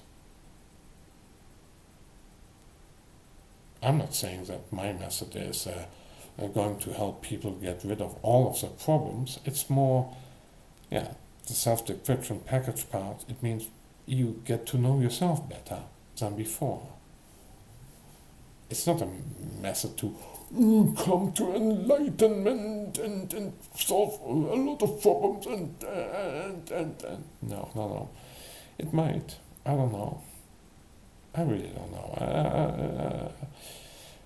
It has done some stuff for me, but it wasn't like, wow, it was such a change. Well, sometimes a change was like, now I understand the whole stuff with being in here in the moment and having being in the moment, being here and now, and having the awareness. I understand that now, but I understand it now as in connecting to the consciousness of my visual field as well. It's all interlinked in that sense for me. But I'm trying to explain it in plain language so people actually understand the process of what happens. I most likely will have to make more videos and shorter videos. It's far too late. But anyway, yeah. That's what I'm trying to do with these videos. Trying to explain some stuff so people will actually have some hold, some grasp on certain concepts. I want people to understand what I'm saying, not just with some big words, fluffy definitions, but with definitions that they can test for themselves. Maybe someone gets a real great insight. Yeah, I started out as someone who thought he found some gold. I mean, it's not diamonds and gold and really rich, but it's a few solid bars of good platinum, where I say, actually, it just keeps on giving. It really is some good stuff that I've found for myself. And yeah, I want to spread that. I want to help people with that. In personal growth, in personal self-understanding, and getting rid of bad ideas, bad insights. Because I think while Buddhism and a lot of spirituality and a lot of consciousness research is. No, I'm not talking about the really hardcore scientific stuff, but the more spiritually infused stuff where I say, oh, no, I do ascribe to the virtual reality predictive processing model, where this is a virtual reality for me, a representation of what is out there, dependent on the sensory input. But no, I don't believe in the whole hocus pocus mystical stuff where everything is consciousness. No, if I see whatever I see is conscious, it means that my visual field is conscious, which means that the brain part in here, and the eye, and the nerves, and everything is generating consciousness there, which I can connect to, which because it's like what it is. When I really concentrate hard enough or take some substance, I can swim to some extent in weird ways in what I see, and also run around in my hearing and feel like electricity, and have some weird, bizarre adventures inside of my own brain with myself. I'm a physicalist still. I'm a materialist still. There's still certain things where I say, yeah, where if I heard some stuff from people where I say, I wonder. It might still be a simulation, but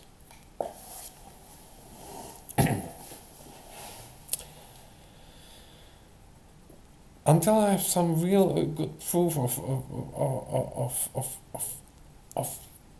all consciousness being, of all of this being consciousness, for reals, even outside of that, and everything being one real good evidence, like we actually perceive sensations and we cannot disprove this for ourselves.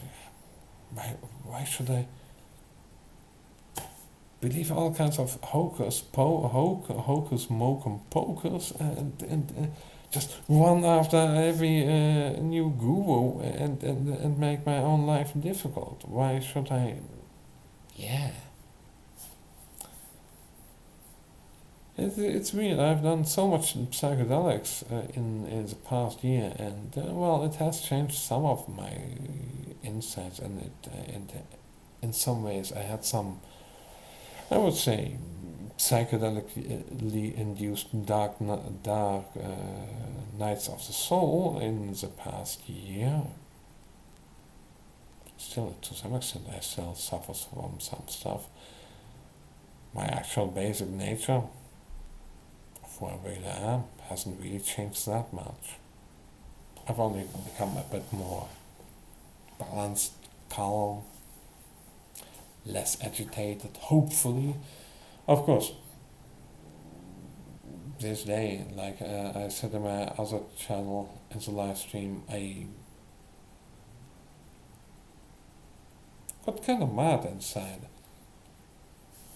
I nearly had I was about to have a rage out before I was thinking about having a rage out just because I was fed up with a lot of stuff. And you might say, oh, you're not enlightened. Yeah, I'm not saying that I'm enlightened in that kind of sense. I have certain struggles that I struggle with, and oh, look, I found something new, so it means all of my trouble are now gone. And no, even after only 1 year, yeah, I need to read that book. I need to do the work. I need to put in the effort for myself. Also with this channel and the other channel. But I don't do that because I don't choose for that. I choose to do some dumb stuff and be less aware, be less decisive, be less intense where I need to, and be more intense where I shouldn't be to. But just because I have my own struggles doesn't mean that, oh, these other guys have solved everything, so you must listen to him. Then no, I don't have to. I mean, listen, yes, but follow them, no. No, maybe for a bit, and then I can now explain it. But it takes a bit of time. And actually, I'm a bit done with always following something new and exciting. I mean, I've done that in the past. Not that I'm saying that I won't follow anything that's really exciting. I'm saying, yes, that's really exciting. But yeah, there's still a lot of stuff that I can explore that's in this world. I mean, and yeah, then I think about a lot of the stuff that we are still dealing with, a lot of denial of certain things that are actually true.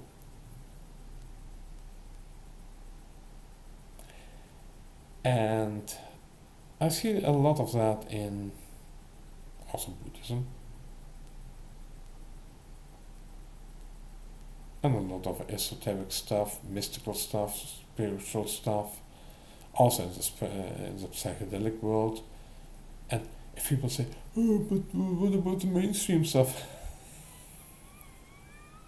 Don't, you think I don't know about that? Come on. And even in getting being conscious of the conspiracies, of what's going on, you can lose yourself.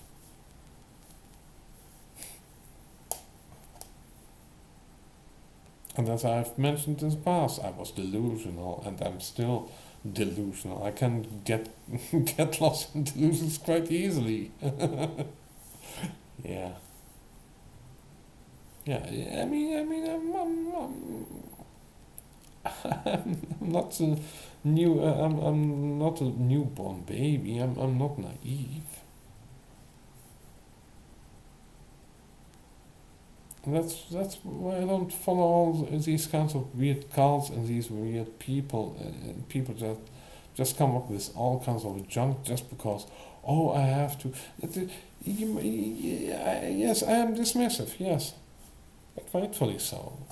I mean, if you, for instance, go to Dr. K, and also,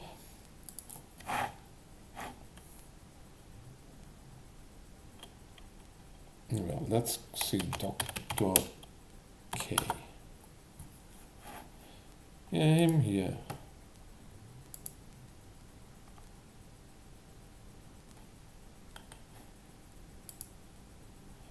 Go look at this one. Oh, that one also was really great to look at.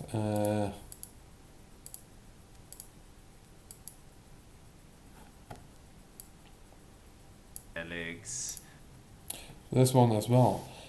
Because they do go. Well, there are also other people who warn about the dangers, not of psychedelics, but also of meditating.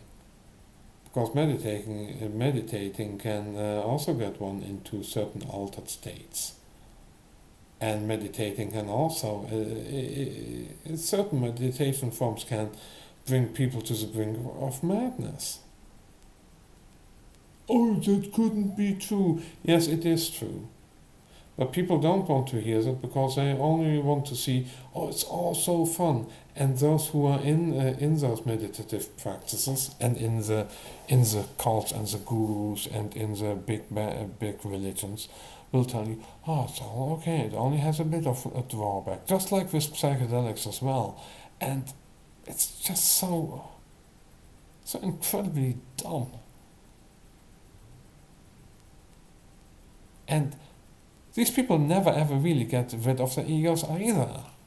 Instead of trying to make to try to heal their ego and heal all of themselves. I mean healing. I don't mean getting rid of the ego or getting rid of the what they would call the awareness or the non-dual part or whatever, or getting into touch with everything. No, both. And most people, due to this is also a really great one. Oh,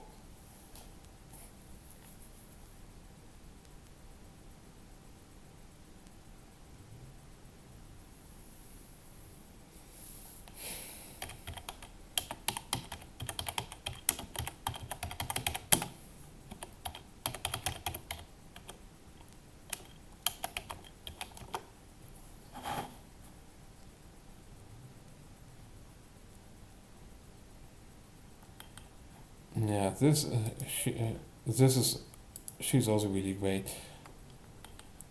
This one.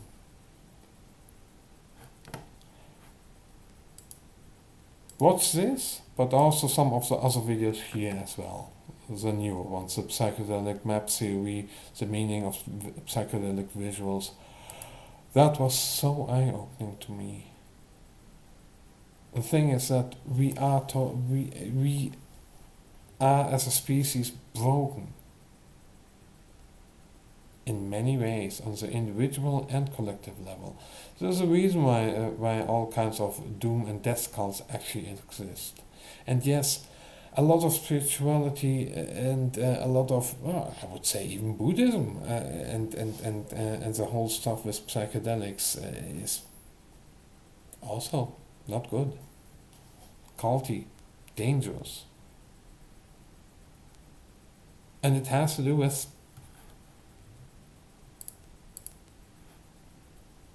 this one. Because both our left and right brain the more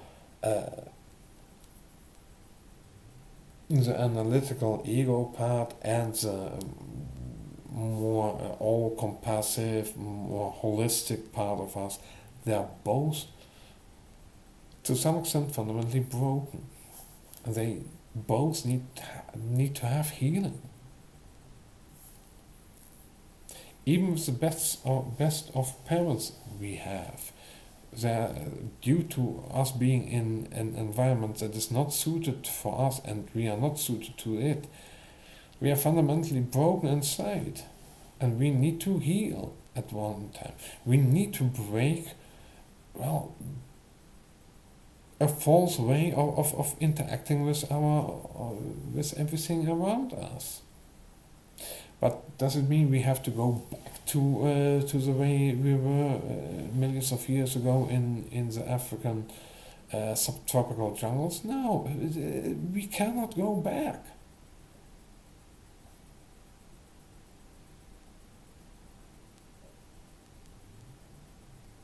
But that's a problem. Most religions, most cults, most gurus, most people just want to go back to Mother Nature. Oh, the nice, good jungle where we had it so good. Yeah, but there's also some bad stuff there as well. And what a lot of people do, either they elevate the analytical side or the holistic side. The analysis, so interpretation versus we perceive sensations, we are here right now, and everything is everything, and we are part of everything side. Both sides, it's problems. The problem is we are all fucked up a bit in both sides, at least from birth on. Because of our own nature, because of our evolutionary history, and of us, our ancestors going from jungle to steppe in Africa too quickly.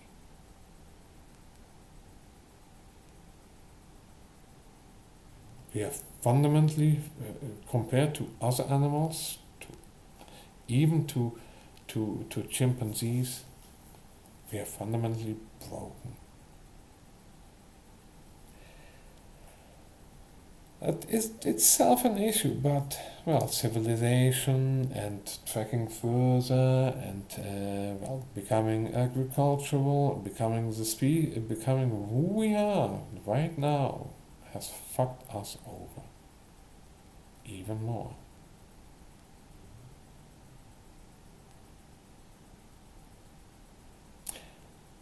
And both parts need healing.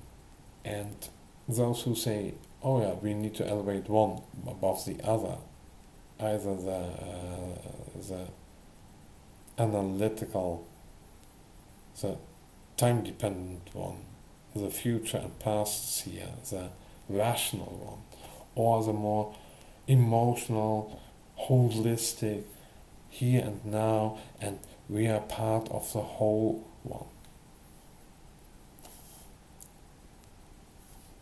Putting one or the other above the other and pushing and deepening the unbalance or more in one way or the other, It only worsens things. It only fucks us up more.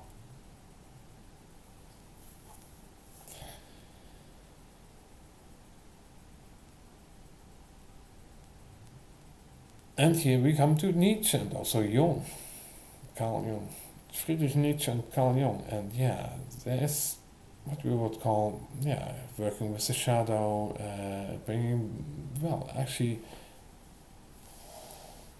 having an existential crisis, or so to say, better to say, finding out, hey, there are certain things not as they should be, and oh yeah, there are lies, there are certain things that we assume that are true, delusions, self-delusions, and yeah, first time you break through, you have a psychotic break, you go into psychosis, and it fucks you up.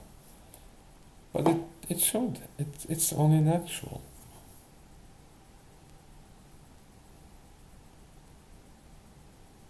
Yeah.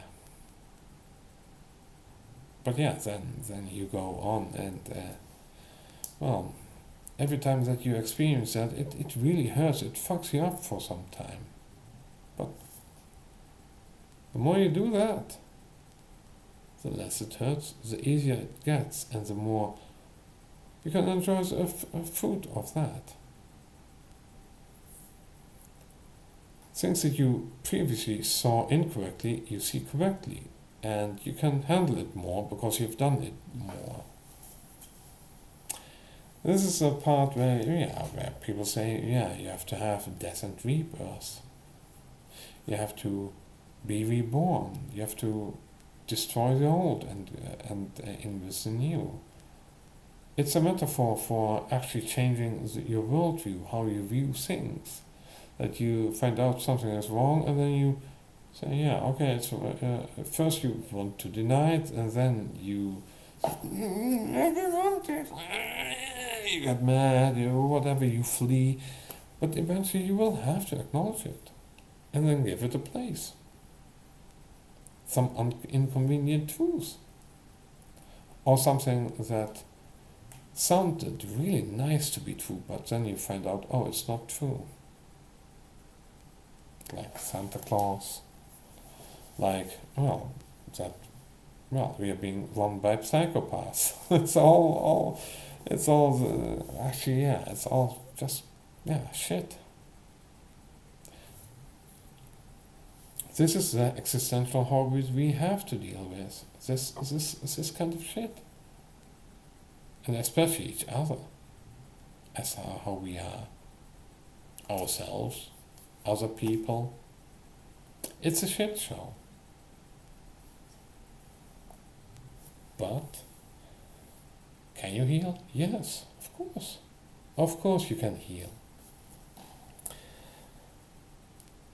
That's where Friedrich Nietzsche says, Carl Jung says, you can have individuation, where you can bring balance to everything, where you can actually, well, I think it was Nietzsche, I don't know who it was, but where you can make the unconscious become conscious. And to some extent I've done part of that process, where I pushed my more here and now side more to the forefront. And at times, yeah, it's not always still, but at times it just can take over to some extent and be here and now and really walk with power and well, ferocity. Better to say, in the past few years I've become much more ferocious, and my other side, my more my subconsciousness has become more conscious, and both of my consciousnesses now work together more than before. And there's much more. I won't say that I don't have my own problems with myself, but it has become better than before. I'm not the daily I get really mad at everything guy from before, or the one who was totally felt totally, yeah, not just alone but in a really hostile world. I mean, still to some extent I experience the world kind of hostile, but it's mostly with other people. But I think and now, if I think about it, I think a lot of the problems I have with people is because not just me pushing the things through, that's something I should stop. I have to think about much more. But I think it's a lot of the ferocity of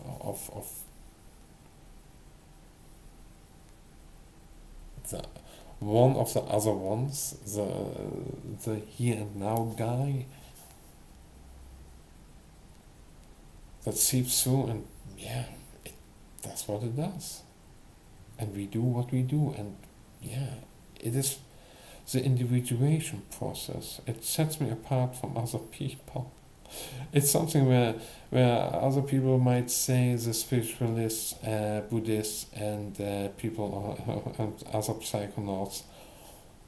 No, no, you should not. No, that's not the right way to individuate. If you individuate, you become one with other people and with everything else. I say, individuation is being called individuation because it makes you an individual who's apart from other people. Doesn't mean that you don't have the connection to other people, but you find out, oh yeah, we are kind of really isolated.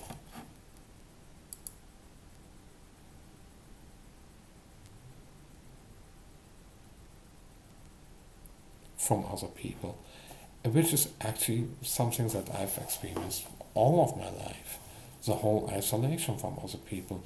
And there are so a lot of people who say, oh, this bullshit, because they've experienced their other side and don't understand it.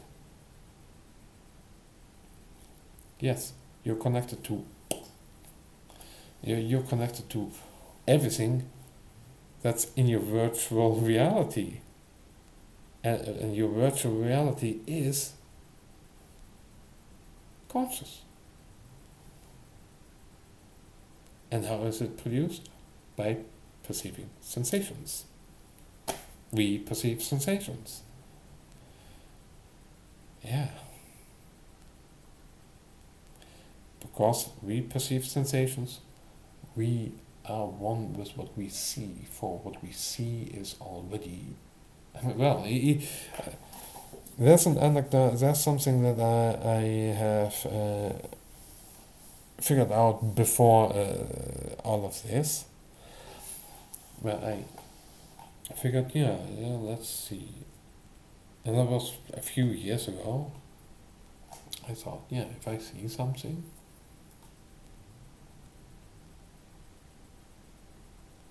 it's already part of me.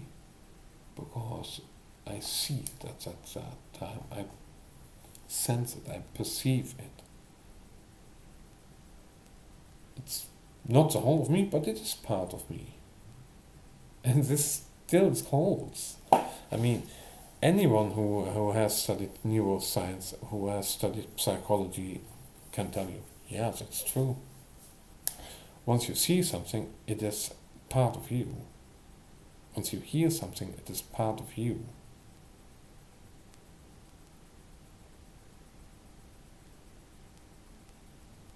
Oh, here I have also another one. The thing is that if all what you perceive is is all the perceptions that you if all the sensations that you perceive is already consciousness itself in a rudimentary primitive form.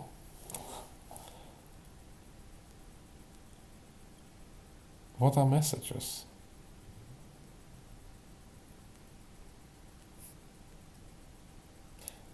It is consciousness being transmitted through space and time, and with either light waves or sound waves. So if I talk to you, I transmit consciousness to you. I encode it into vibrations in the air and your ears and your I want to say something, so I make my brain converts it into now the control of the vibrations of my vocal cords according to the specifications of my brain, where I say something and it turns into vibrations in the air. So it's an encoding process. But when it's in the air, it is vibrations. Those go into your ear. There they let the auditory nerves, the hearing nerves, the nerves in the hearing canal vibrate. They give a signal which is converted into a sound that you can hear, and then you can hear my words. But those are then back. So those are then consciousness again, a stream of primitive, rudimentary consciousness. So I put it into words. I convert it from consciousness into vibrations, and that goes from vibrations for you from vibrations to consciousness.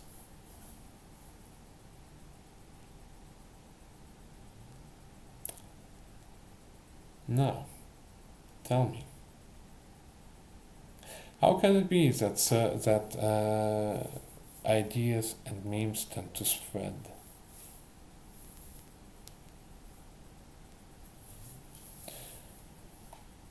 Because they're conscious. Because it's a kind of consciousness that you think is precious enough to conserve somehow. To spread. I would say it's a kind of consciousness life, a primitive consciousness life.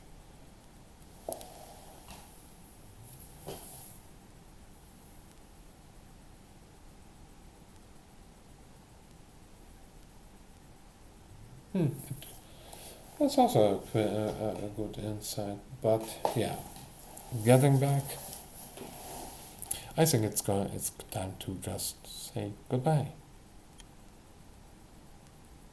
I hope you were entertained enough.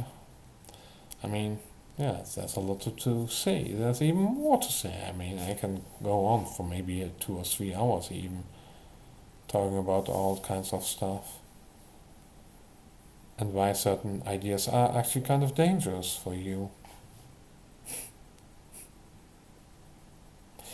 But yeah, I would warn people to not tread lightly with regards to ideology, spirituality, even Buddhism. And be careful with what kind of meditation you do for how long, and also with the use of psychedelics. Because now I do have my official stance on that. I don't really promote them. I also don't totally discourage them. I do say be cautious. Don't just take them just because you want to. It's difficult. There are certain enormous drawbacks for certain people. Other people can take them and gain some more understanding, and other people can just take one, try to find something new, and just play. Yeah. Yeah, you know what? Actually, much more. Yeah, groovy. Just So the universe and all. Well, okay. Let's put in some music. Yeah, I'm moving like a man. Oh, yeah. For them, it's just a party drug. And I will say, the more intellectual and intelligent that you are, the more dangerous they can become in some sense. And you have a nice time. And we perceive sensations, and have a nice day. Bye.